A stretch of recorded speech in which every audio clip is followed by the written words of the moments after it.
Assalamu alaikum warahmatullahi wabarakatuh. Bismillah, alhamdulillah, salatu wassalamu ala rasulillah. Wabali hapa tuko Kisauni karibu na Masjidi Salihina, na tuko hapa kwa minajili ya kuwaomba nyinyi ndugu zangu watazamaji wapendwa, ili muweze kushirikiana na mzee wetu huyu na tuweze kuchangisha ili tuweze kulijenga jengo hili mwanalina hapa. Hii ni nyumba ambayo ilikuwa imetukuliwa mkopo na mtoto wake kwa minajili ya kumsaidia baba na mama au kuwasaidia wazazi ili waweze kukaa katika nyumba kama hii, na mtoto mwenyewe hivi sasa yuko nje amekwenda kusoma. Alitukua mkopo ili kumstiri baba na mama.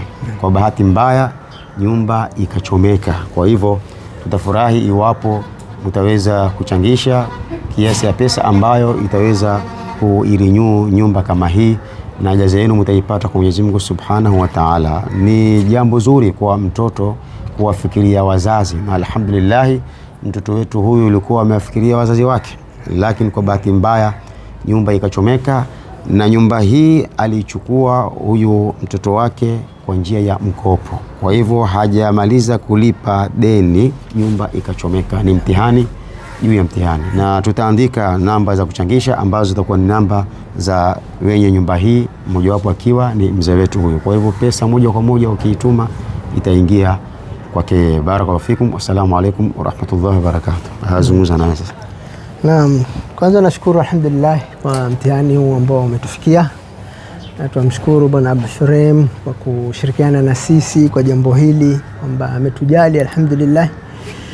Na kwa kweli tumejaribu sana kwenda huku na huku kwa kaunti wapi, lakini hatukupata usaidizi. Hata kwa bunge wetu MCA wote tumewahi kuenda na makaratasi nikapeleka, lakini haikuwa taufiki, na tuomba ipatikane taufiki kwa ajili ya Allah Subhanahu wa Ta'ala, na mwenye huruma yote atakuliona jambo hili ni kwa ajili ya Mwenyezi Mungu Subhanahu wa Ta'ala.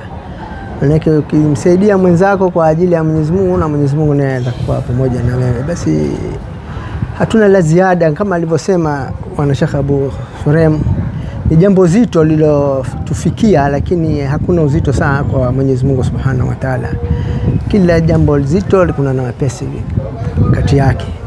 Basi hatuna la ziada, kama mlivyoona picha, na mwaka ni wa pili huu, na mwanangu kama alivyosema Bwana Shurem alituona sisi umri wetu ambao umetufikia, hatuwezi tena kushughulika na mambo ya kikazi, na mamake alipata ugonjwa wa moyo, wa ile blockage ya moyo alhamdulillah. Basi akatufikiria na mimi kasi tena kimbia huku na huku siwezi tena, lakini kwa uwezo wake akajitolea, na Mwenyezi Mungu akampa mitihani, na Mwenyezi Mungu tunamuombea yeye awe na subira na sisi, na nyinyi mmeona hili jengo mlivyoliona. Basi tunaomba tu usaidizi wenu inshallah biidhnillah alkarim. Tunaomba kila la kheri, na kila Mwenyezi Mungu alimpatia mitihani, Mwenyezi Mungu atuunge sote jamii Islam aliyoko mashariki wal maghrib inshallah. Sasa nitumia namba za kuchangisha. Naam. Ni namba yako. Naam. Na namba ya kuchangisha mmetengeza? Namba ya kuchangisha bado ni basi namba yako. Si ni M-Pesa? Basi yangu ni M-Pesa. Basi nitaweka tu namba yako. Sasa kiwa kuna mtu kibahatika atawasiliana na wewe. Basi nataka kupata mtu mmoja tu pale kwa kaja kufuata. Tumalizie. Inshallah lakini utegemea bahati na kitu. Naweza kupata nusu namba nyingine hatukupigia pale mbaya unasikiwa inshallah. Kabisa. To get more videos of Abu Shurem, don't forget to subscribe, like and share.